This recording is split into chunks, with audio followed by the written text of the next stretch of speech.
So, friends and colleagues, this year is so very different from my first years as president of the World Diamond Council in 2014.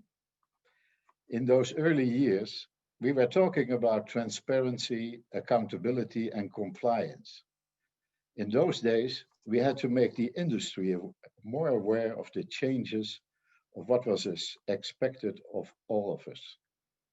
Today, we live in another world. The industry is fully aware of the changing times. We now live in a world where many decisions are forced upon us by the pandemic, and this has influenced every aspect of the business. 2018 and 2019 were not great in themselves, and now we are longing for business activity like we had in those years. But the very essential changes are coming to the surface when we look at research of consumer behavior, especially in these pandemic times. We discussed it during the panel. In our webinar for KP members later this month with the Natural Diamond Council, for those who don't know, the former Diamond Producers Association, we shall hear about consumer research confirming these changes. The young generations are well aware that loving relationships are so important in difficult times. Diamonds are still considered symbol of loving relationships, but now consumers all over the world are asking for more. The key words today are sustainability, ethically sourced rough diamonds, and proof of respect for humanitarian law. The World Diamond Council is key to setting those conditions together with the governments and the NGOs. The United Nations Sustainability Development Goals are playing a crucial role in the mining industry. The realization of change in consumer behavior is paramount. And so is the growth of lab-grown diamonds, which may bring profits to retailers, but lab-grown diamonds bring nothing at all to the millions of people in Africa, Russia, or Canada and Australia who make their livelihood with the production of rough natural diamonds. We commend the governments of the Russian Federation as chair of the KP in 2021 and Botswana as incoming chair in 2022 to put the definition of conflict diamonds once again on the agenda. We are grateful to Hilde Hardeman of the European Union, who has been pushing these changes and is willing to continue to do so with support of many other countries. And we are grateful for our friends and colleagues at the NGOs community, and especially for those who are involved in the day-to-day work of the Kimberley Process. And of course, we are very grateful for my predecessor, Stefan Fischer, who has worked tirelessly on the expansion of the definition for conflict diamonds.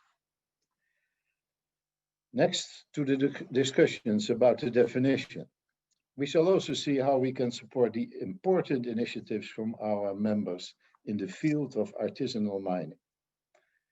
I have confidence in what the large mining companies are doing. Our attention can and should go to assist the artisanal small mining sector, as that is where we can reap benefits from our work. Not only to keep the diamond pipeline clean, but also to add value, knowledge, and human growth to the artisanal miners themselves. The training initiatives are valuable importance here. We at the WDC have developed our system of warranties. The object of the World Diamond Council itself is not only to keep the rough supply chain free of conflict diamonds. The object of World Diamond Council is making sure that all diamonds entering the mainstream are ethically sourced with respect for social and environmental rights. The Sustainable Development Goals of the United Nations are a guiding force, and our own system of warranties is the bare minimum exercise on top of KP basics. It is also an important part of the 5 steps of the OECD framework. The internal procedures that will be put in place, and we are working on that now, to implement the updated system of warranties will enable companies to be more capable to go through the required due diligence. Let me finish by thanking our members for their support of the WDC and our collaborators for their work. Elodie, who started in February the 1st, and it is as if she is already doing this work for years.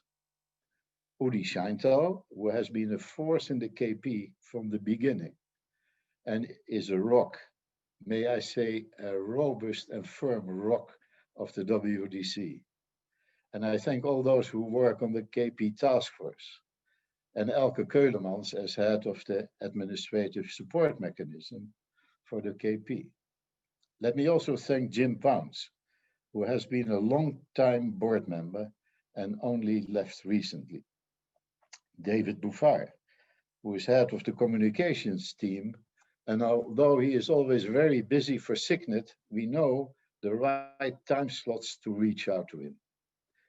And Carla Basselier, who has been a long-time valuable and knowledgeable member of the KP task force, and who became this year a board member.